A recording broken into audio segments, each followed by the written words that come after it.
자, 온범의 좀 오늘도 이슈를 한번 파헤쳐 보겠습니다. 부산 YMC 온범 사무총장 스튜디오에 함께합니다. 어서 오십시오. 안녕하십니까. 네, 안녕하십니까. 그렇죠. 이거는 이제 온범 사무총장님 특화된 부분이죠. 예산안. 예. 오늘 첫 소식이 부산시 내년도 예산안 관련 소식입니다. 부산시가 내년 예산을 올해보다 7.5% 늘려서 17조 9,330억 원으로 편성했다. 내용을 좀 정리해 볼까요, 일단? 예, 상당히 큰 금액이죠. 일단 내년은 큰 금액이죠. 예, 내년에 일단 민선 8기가 일단 예. 마무리되는 해이기도 합니다. 3선을 노리고 있는 이 박형준 시장 입장에서는 사실 뭐 한 일이 별로 없다 이런 평가도 많았기 때문에 예. 아마 내년에 굉장히 확실한 성과를 만들어야 되는 그런 과제가 있다 보니 예산도 굉장히 규모도 키우고 굉장히 공격적인 예산안을 짰다 이렇게 볼 수가 있을 것 같습니다. 일단 6개 분야로 나누어서 어떻게 보면 대규모 예산 집행이 이제 투입이 이루어지는데요. 네네. 시민행복도시에 8조 6,031억 원, 또 미래형 매력도시에 1조 4,875억 원, 또 글로벌 물류 거점 도시에 4,407억 원, 글로벌 금융 창업 도시에 3,427억 원, 글로벌 디지털 신산업 도시에 5,025억 원, 또 마지막으로 글로벌 문화 관광 도시에 5,879억 원의 시 예산이 일단 투입되는 걸로 이렇게 계획을 발표를 했습니다. 박형준 시장 민선 8기 내내 강조했던 게 뭐 다시 살고 싶은 도시 부산, 예. 시민 행복 도시 그리고 글로벌 허브 도시에 대한 얘기들을 계속 많이 했었는데요. 어쨌든 여기에 대한 완성을 위해서 예산 투입, 대규모의 예산 투입을 집행을 하게 되겠습니다. 일단 지역 맞춤형 복지에 6조 6,111억 원을 투입하고요. 돌봄 사업비도 올해 14억 원에서 대폭 늘렸습니다. 89억 원으로 확대를 했고 또 지역화폐죠. 동백전 사업에도 1조 2천억 원을 투입해서 시민 체감과 지역 경제 기반을 다지는 그런 정책에 상당한 예산을 투입할 계획이다 이렇게 밝히고 있습니다. 예. 방금 말씀하신 대로 가장 많은 예산이 투입되는 분야가 역시 복지 분야가 될 텐데 네. 제목이 다 함께 누리는 시민행복도시라는 이 타이틀인데 구체적으로 어떤 내용의 사업이 진행되는 겁니까? 일단 눈에 띄는 사업 내용을 보게 되면 일단 그 부산형 돌봄 체계를 구축하겠다라고 하는 건데요. 이게 내용을 보니까 이제 유아서부터 뭐 노년까지 생애 주기별로 이렇게 돌봄 체계를 구축한다는 건데 예산 규모로도 가장 많은 증액을 했습니다. 예. 올해보다 4,618억 원을 일단 증액을 했는데 대표 사업은 부산 함께 돌봄 사업이 되겠는데요. 아까 앞서 말씀드린 것처럼 그 유아 보육에 또 14억 원에서 89억 원으로 대폭 늘려서 이제 지원 대상 범위를 현재는 중위소득 70% 이하로 돼 있는 걸 100% 네네. 이하로 바꾸게 됩니다. 그러면 시민 평균으로 보면 딱 절반이 되는 거죠. 절반까지는 일단 그 유아를 돌보는 데 들어가는 비용들은 다 지원하겠다라고 하는 거고요. 지난 시간에 제가 이제 그 아동 보육 수당 관련해 가지고 외국인 국적에 있는 예. 아이들한테 전액 투자가 없다 이런 얘기를 네네네. 했었는데 이번에는 또 보니까 그 반영을 했더라고요. 했어요. 내년부터는 이제 3세부터 5세 외국 국적 유아에게도 월 10만 원의 보육료를 지원을 하고 또 나머지 유아들 같은 경우에 어린이집 또래 유아들의 경우에도 각종 여러 경비들이 좀 많거든요. 네네. 그런 경비들에 대한 부담도 없애겠다는 내용도 발표가 있었습니다. 공공의료 강화를 위한 투자도 보이는데요. 일단 부산의료원에 호흡기 센터를 설립하겠다라고 하는 계획이 있고 또 어린이병원도 역시 설립 추진을 할 계획이다라는 내용도 있습니다. 또 출산과 유아 외에 이제 신중년 또 노년의 생애 재설계를 위한 지원도 확대를 한다고 했는데 일단 뭐 나이가 드시면 아무래도 이제 편찮으신 분들이 많을 테니까 네네네. 이 퇴원 환자에 대한 안심 돌봄 서비스라든지 병원 안심 동행 제공하는 사업들도 있습니다. 교통약자의 대표적 사업이기도 하죠. 두리발도 10대를 더 늘려서 232대를 이제 운영을 할 계획입니다. 또 신중년과 시니어 지원 체계가 있죠. 하하 캠퍼스 50플러스 복합 지원 센터도 확대하고 지원하는 새롭게 설립하는 이런 계획들도 함께 나와 있습니다. 그러니까 상당히 좀 구체적입니다. 네, 내용 그렇습니다. 예. 좀 부산의 매력을 높이고 새로운 산업 경쟁을 높이는 분야에도 지원을 좀 확대한다. 뭐 이런 계획이 있네요, 또. 예, 그런 이제 미래적 미래형 매력 도시라고 하는 표현을 쓰고 있는데요. 여기에 1조 4,875억 원을 투입을 할 계획이라고 이제 밝혔습니다. 예. 예. 대표 사업은 15분 도시죠. 지금 박형준 시장이 제일 많이 내세우고 있는 게 이제 15분 도시인데 이 1,591억 원을 투입해서 시민들의 어떤 주변 생활권의 공원을 추가 조성한다는 내용이 나와 있고요. 그리고 지금 얼마 전에 이제 발표가 됐던 내용이 있죠. 예. 요금소, 네네. 또 을숙도대교나 산성터널 출퇴근 이동량이 좀 많은 유료도로에 대해서 이 출퇴근 시간대 무료화 사업을 추진하겠다라고 해서 시민들이 좀 더 편리하게 교통을 이용하고 또 대중교통으로 편입되는 이런 환경도 조성하겠다. 그래서 거기도 이제 6,832억 원을 투입한다는 내용도 있습니다. 푸른도시 사업에 또 6,452억 원을 투입하는데요. 아시다시피 지금 금령산이 국립공원으로 지정되지 않았습니다. 네네. 그걸 필두로 해서 지금 강력하게 추진하고 있는 것 중에 하나가 또 울숙도 국가도시공원 사업이 있고 또 낙동강 국가정원 사업 이 3대 사업이 사실 이 어떻게 보면 금령산을 필두로 해서 낙동강 주변에 있는 서부장권의 이 공원 국가공원 추진 사업이 되게 활발하게 진행되고 있는데 여기에 대한 동력을 확보할 수 있는 그런 예산을 일단 배정을 했다고 볼 수 있겠고요. 또 가덕도 신공항 건설 그리고 광역철도망 확충과 같은 그렇게 해서 육해공 트라이포트를 기반으로 하는 네네. 글로벌 거점 도시 인프라 확장에도 4천억 이상을 투입하겠다는 계획도 발표를 했습니다.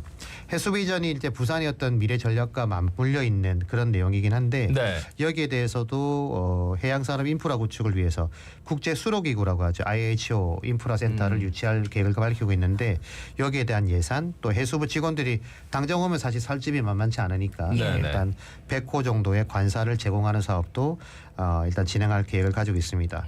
문화관광 분야도 꽤 많은 예산을 투입합니다. 5,879억 원인데요.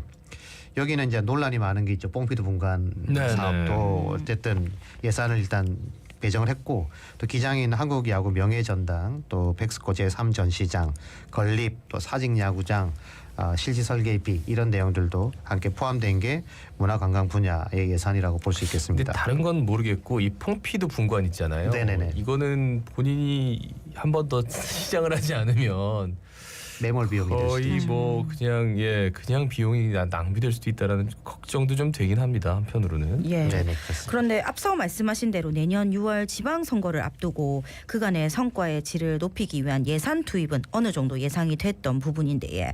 세부적인 내용은 따져봐야겠지만 좀 전체적으로 평가하신다면 어떨까요?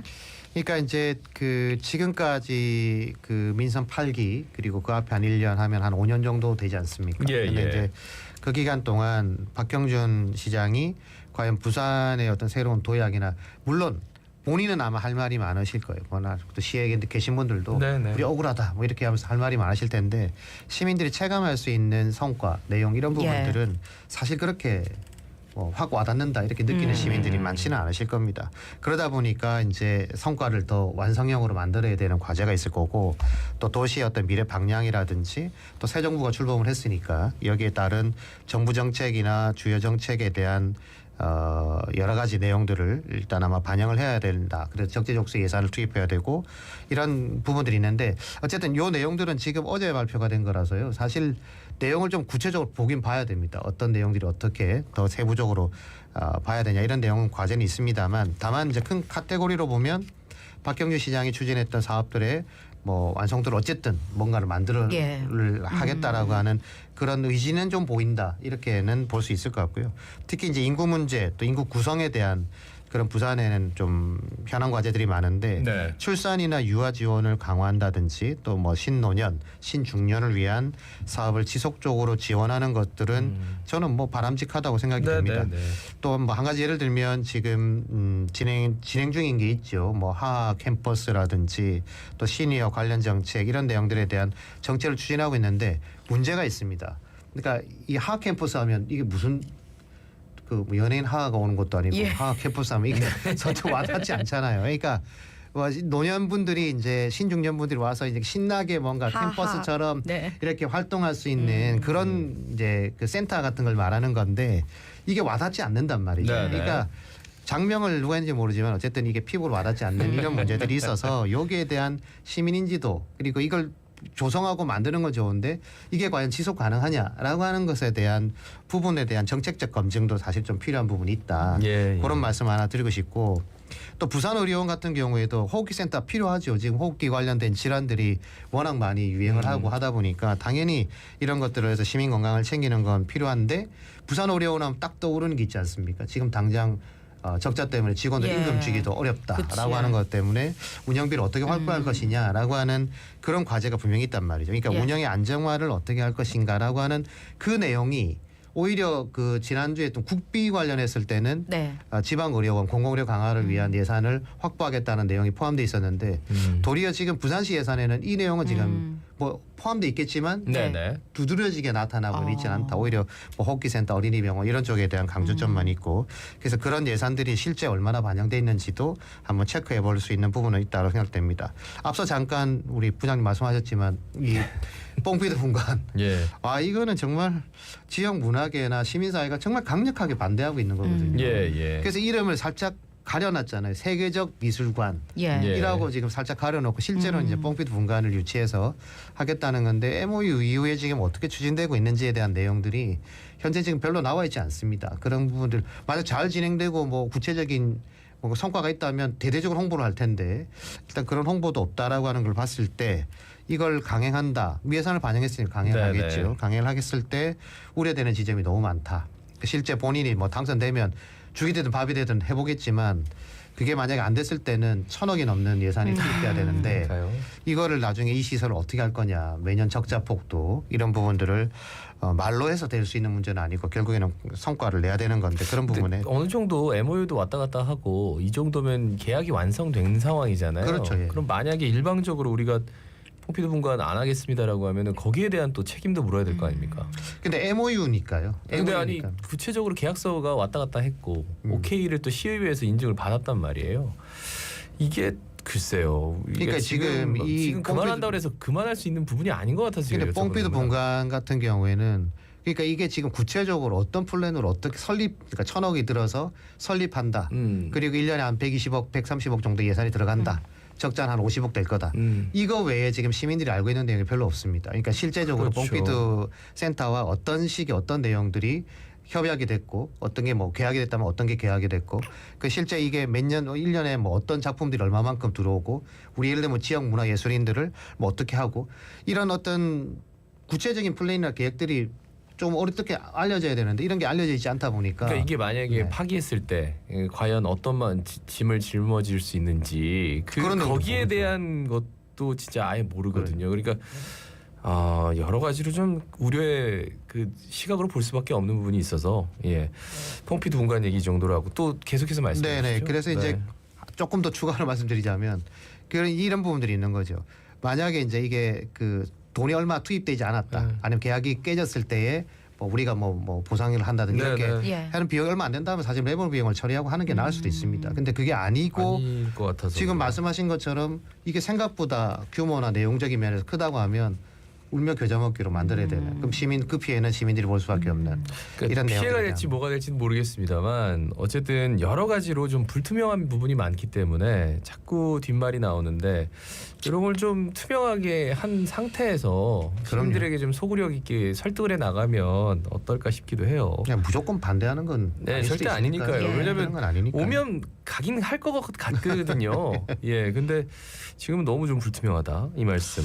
예, 어쨌든 지금 제일 예민한 문제라서 네, 일단 네, 말씀을 네. 드렸고 일단 돌봄 체계 문제도 사실 저출생 시대에는 필요한 예산이죠. 이 예. 돌봄 체계 잘 만들고 하는 부분들 또 동백전 같은 경우에도 지역 앞에 사업을 강화하는 측면이니까 이건 어쨌든 이번에 상생지원금 이런 걸 봤을 때도 뭐 지속성은 좀 떨어지더라도 어쨌든 순간적으로 예. 이 경제를 좀 돌리는 효과는 분명히 확인된 거니까 동백전도 좀 더 잘 설계하고 예산이 1조 2천억 정도를 투입한다는데 그러면 굉장히 다양한 분야에 투입되는 거잖아요. 그래서 그런 부분들을 좀 더 어떻게 세밀하게 정책적인 세팅을 할 거냐라고 하는 이런 부분들도 좀 더 고민이 필요해 보이고 어쨌든 큰 줄기에서는 뭐 이해가 되는 부분들도 상당 부분 이번 예산은 제가 봤을 때도 예년에 비해서는 좀 더 구체적이다 이런 생각이 네, 들어서요. 네, 네. 그런데 어쨌든 내년 지선 결과에 따라서 달라질 수 있는 항목들이 곳곳에 좀 보인다. 그래서 이제 이런 부분들을 내년 중반에 바뀔지 연속될지를 네. 알 수 없으니 그런 부분까지를 보고 아마 올해 내년 예산에 대해서는 좀 판단이 필요하다고 생각이 좀 됩니다. 그러니까 박형준 시장의 그 하나의 뭐 업적이라고 하면 의외로 또 이재명 대통령이 성남시장 시절에 뭐 경기도지사 시절에 지역화폐 이 네네. 동백전이랑 동백패스가 그럼요. 오히려 박형준 시장의 하나의 업적이지 않나. 굉장히 계속 확대하고 있으니까요. 그러니까요. 그런 생각도 한편으로는 들어요. 예. 자, 그런가 하면 국비 확보 얘기를 좀 해볼까요? 예, 내년도 국비 반영이 안 된 부산시 사업이 22개나 되고 특히 낙동강 수질 개선을 위해서 중요한 사업인 이 하구뚝 수문 개선 사업비도 대폭 삭감되지 않았습니까? 그러니까 이제 예산이 반영이 안 된 사업들을 목록을 쭉 보게 되면 대체로 이제 이게 연속성이 있는 사업들입니다. 그러니까 예산이 확보되지 않으면 공기가 지연된다든지 이런 내용의 이제 사업들이 좀 많은데 삭감된 사업 중에 가장 규모가 큰 사업이 바로 낙동강 하구뚝 상류 대저 수문 개선 사업 이런 예. 내용들이거든요. 예. 그러니까 네네. 이게 90억 3,400만 원을 요청을 했는데 반영을 20억 1,300만 원. 그러니까 이게 차라리 삭감되면 사업을 중단하면 되는데 이렇게 애매하게 반영이 되면 이걸 하기도 안 하기도. 이게 공기가 2027년 1월 준공 예정인데요. 네네. 이게 그렇게 되면 내년 한 해 동안 이거는 정상 추진되기가 매우 어렵다. 그래서 당연히 준공이 지연될 테고 가뜩이나 이제 수질 문제가 계속 낙동강에 있으니까 이 수질은 어떻게 할 거냐. 또 인근 농가, 어민들의 그 피해 이런 부분들에 대한 것들이 이제 커질 수 있다는 우려가 당연히 나올 수밖에 없고요. 또 하나가 이제 한국소재융합연구원하고 공동 연구를 했던 사업이 하나 있는데 바이오매스 기반의 비건 레더 개발 및 실증 클러스터 구축 사업이라는 게 있는데요. 이게 네네. 보니까 국내 최초로 버섯 균사체 기반 친환경 피력 연속 생산 공법 말도 어렵습니다. 이런 사업을 성공을 한 거예요. 성공을 해가지고 이제 이걸 좀 그 시장에 이제 내놓으려고 하다 보니까 그래서 이제 그 63억 7,600만 원 사업 신청을 했는데 예. 이 중에 42억 9,800만 원이 감축이 됐습니다. 감액이 된 거죠. 그러니까 내년에 대량 생산 체계 구축을 목표로 했는데 이 삭감된 예산으로는 이게 이제 정상 추진이 어렵게 됐다. 네네. 그러면 성과를 내고도 성과를 이어갈 수 없는 이제 문제가 된 거죠. 또 여기에다 치수원 다변화 뭐 부산 시민들이라면 예민할 수밖에 없는데 여기에 대한 기본 설계비도 예산에는 이건 전액 빠져 있습니다. 네네. 그래서 시에서는 이제 뭐 일부 지역 지원을 위한 예산을 반영했다 이런 얘기도 하고는 있습니다만 그것만으로는 부족하고 결국 이거는 이제 정부가 해결을 좀 해줘야 될. 그리고 이성권 의원이 이제 그 국정감사 기간 중에 이제 이거에 대한 질의를 했고요. 그래서 예. 이제 관련돼 있는 그 기후에너지부 차관이 한번 챙겨보겠다 했는데 챙겨보는 걸로는 안 되고 그 시간 놓치고 있는 건 이제 의원이 지금 대행하는 이런 형태가 되고 있으니까 이런 문제도 좀 심각해 보이고요. 또 이 외에도 동천에 이제 비점 오염 저감 사업도 50억 원 신청했는데 11억 5천만 원만 반영이 됐고 또 네. 부전천도 25억 신청에 5억. 그러니까 이게 부산시에서는 이제 지역 의원들이 이제 마지막 예결위에서 예산을 좀 확보해 줘야 된다. 그래서 이제 그거에 대한 노력을 하고 있다. 이렇게 얘기하고 있지만 지금 국회 상황을 보면 야당 의원들 목소리가 얼마나 반영될까. 네네. 여기에는 우려가 분명히 예. 생길 수밖에 없죠. 예. 안 그래도 부산시가 어제 찾아가가지고 국회 찾아서 뭐 이렇게 예산 한번 이렇게 반영해달라 이렇게 박형준 부산시장도 그렇게 했는데 올해도 예산정책협의회 조금 늦어지는 것 같아요. 그래서 국민의힘 의원들도 부산시가 빠르게 좀 대응하자 이런 주문을 하고 있습니다. 그러니까 의원들 입장에서는 보통 정부가 내년 예산안에 기본 편성하는 게 4월, 네네. 5월입니다. 예. 그러니까 내년 4월, 5월이 되면 27년도 예산을 이미 기초 작업을 다 하거든요. 그러니까 이 예산 편성 단계에서 지역 현안에 대한 내용들을 적극적으로 어필하고 뭐 국회 차원에서도 지원하고 이렇게 하지 않으면 결국 시간에 쫓기면 막판에 쪽지 예산을 넣어야 되는데 쪽지 예산이라는 게 한계가 있는 거잖아요. 네네. 이게 뭐 몇백억을 할 수 있는 건 아니니까요. 그래서 그런 한계가 있다. 또 야당으로 바뀐 입장에서 국민의힘 뭐 의원들이 지역의 대부분이니까 이 의원들이 할 수 있는 역할도 이제 한계가 명확하다라고 하는 거죠. 올해 이 예산정책협의를 했던 게 9월 4일입니다. 그러니까 한참 늦었죠. 8월 15일이 되면 정부 예산안이 확정되는데 네네. 그로부터도 한 달 정도 가까이가 지난 다음에 있다 보니 이제 문제가 된 거죠. 그래서 그날 자리에서 박형준 시장이 부산시의 관련 국가 지원 예산 중에 AI 관련 예산이 하나도 반영되지 못했다.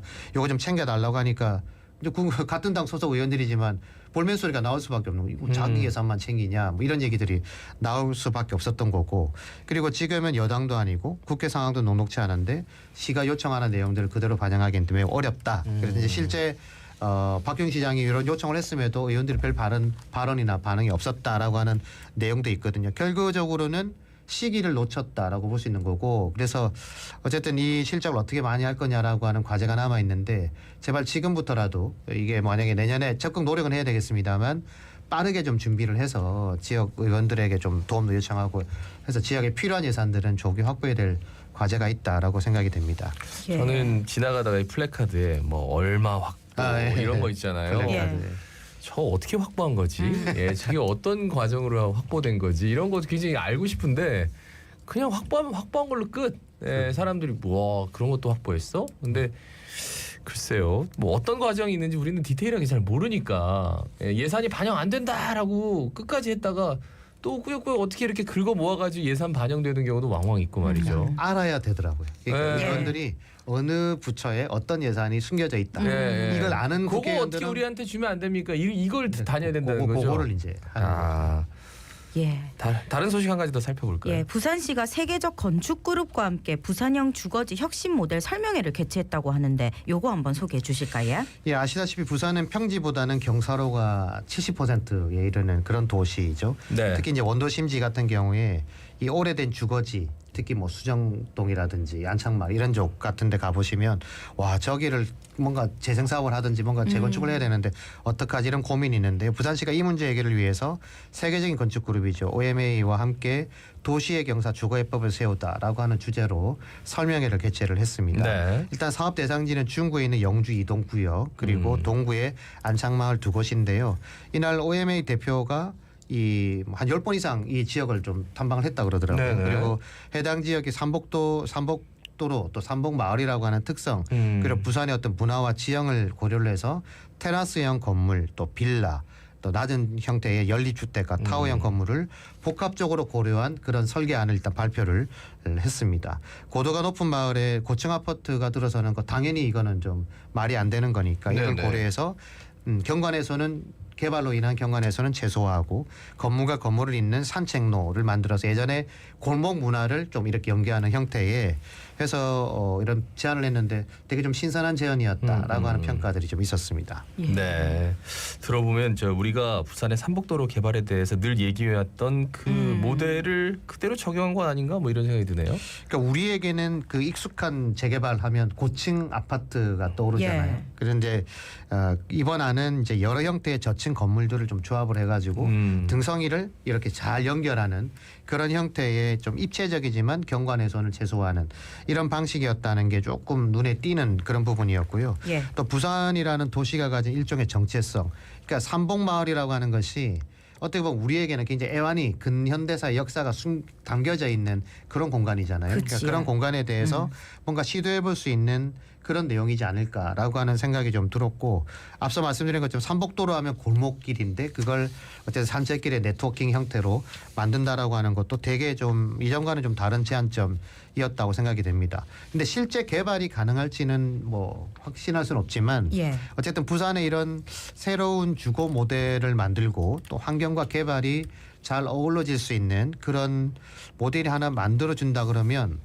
이거 좀 괜찮은 부분 아닐까? 그래서 이 두 지역에 대한 시범 사업이 실제 이행이 될지 안 될지는 모르지만 조금 한번 지켜볼 필요는 있다는 생각이 좀 들었습니다. 예. 예. 그래서 문제는 실제 실행이 가능한가 하는 현실적 고민이 생기는데 네. 대규모 세대가 아닌 적은 세대의 다양한 주택 모델을 통해서 사업성을 유지하기 어렵다면 결국 아이디어 수준에서 끝나는 게 아닐까 하는 그런 생각도 들거든요. 그러니까 이게 두 가지잖아요. 개발은 하나는 공공개발, 하나는 민영개발인데 네. 그렇죠. 이게 공공개발이라고 하는 건 돈이 이제 엄청 들어갈 수밖에 없는 문제가 있고 민영개발은 수익성이라는 게 반드시 담보돼야 되지 않습니까? 네. 네. 네. 그러다 보니까 이제 제한된 내용으로 건축을 한다 했을 경우에 당연히 뭐 토목 비용 이게 고지대다 보니까 당연히 비용이 많이 들겠죠. 그러면 토목 비용이라든지 건축비 상승은 불가피해질 수밖에 없고 또 민간이 건축한다면 이거 수익성을 당장 떠올릴 텐데 근데 이 수익성을 어떻게 확보할 거냐라고 하는 것에 대한 과제가 분명히 남을 거라는 겁니다. 그래서 만약 수익성 생각하면 원주민들은 또 쫓겨나야 되잖아요. 예. 그러니까 개발해놓고 개발 이익은 또 다른 사람이 봐야 되는 이런 한계가 있으니까 여기에 대한 고민도 분명히 있고요. 또 문제는 설계상으로는 굉장히 멋있어 보일 수 있지만 네. 이 경사가 심한 지형에 과런 저런 유형의 주택을 선택할 수 있느냐, 수요가 실제 있을 것이냐 예. 라고 하는 과제도 있습니다. 왜냐하면 현실적인 문제가 분명히 있잖아요. 수익성에 대한 부분도 앞서 말씀드린 게 있지만 고가의 주택이 된다면 되더라도 만약에 주거 인프라가 확실히 갖춰지지 못한다. 아파트가 편리한 건 우리가 생활하기가 편리한 거잖아요. 뭐 예. 쓰레기 문제나 주차 문제 이렇게 다 해결되는데 이런 고지대에 만약에 이렇게 지었을 때 주차 문제, 뭐 쓰레기 문제 이걸 어떻게 다 해결할 것이냐, 중간에 끼인 세대는 또 어떻게 할 것이냐라고 하는 어떻게 보면 생활환경적인 측면에서의 문제들도 분명히 해결하기가 쉽지 않을 거다라고 하는 것도 있고 마지막으로는 이제 평지의 타운홀 형식도 아니고 경사지의 새로운 주거 모델이 만들어졌을 때 앞서의 그런 부분뿐만 아니라 이 수요자들의 어떤 니즈를 얼마만큼 충족시켜줄 수 있을 예. 네, 네. 것이냐라고 하는 것도 분명히 좀 문제는 있을 것 같고요. 거기에 대한 빠른 검토가 좀 있어야 된다 생각 들고 다만 이런 우려에도 불구하고 이 자연이나 아니면 뭐 환경과 조화를 이루는 새로운 주거 모델 또 우리 시민사 입장에서는 사실 이런 고지대는 이런 식의 개발이 필요하다고 늘 주장을 해왔었거든요. 네네. 그래서 그런 부분들에 조금 서민들도 이용할 수 있는 형태의 모델과 함께 잘 융합시켜 본다면 한번 도전해 볼 수 있는 그런 뭐 이런 주거 형태의 새로운 모델이 되지 않을까? 그래서 좀 앞으로 이걸 할 때 시민사회와도 소통을 좀 잘하고 주민들과도 예. 많은 소통이 좀 있었으면 좋겠다는 그런 말씀을 드리고 싶습니다. 요게 이제 들으면서 얘기 느끼는 게 취임 1년 차 때 이게 나왔으면 그죠? 그럼요, 예 맞습니다. 그리고 이게 어느 정도 됐습니다라고 했다면 많은 부분에서 지금 시선이 좀 달라졌을 수도 네. 있겠는데 아마 이거를 연장해야 된다 그러면서 이제 공약을 가지고 나오면 그 또한 시민들에게 얼마만큼 뭐 신뢰감이나 소구력이 있을까라는 생각도 한편으로는 드네요. 자, 말씀 여기까지 듣겠습니다. 지금까지 부산 YMC 온범 사무총장이었습니다. 예, 감사합니다. 네, 고맙습니다. 지금까지 저는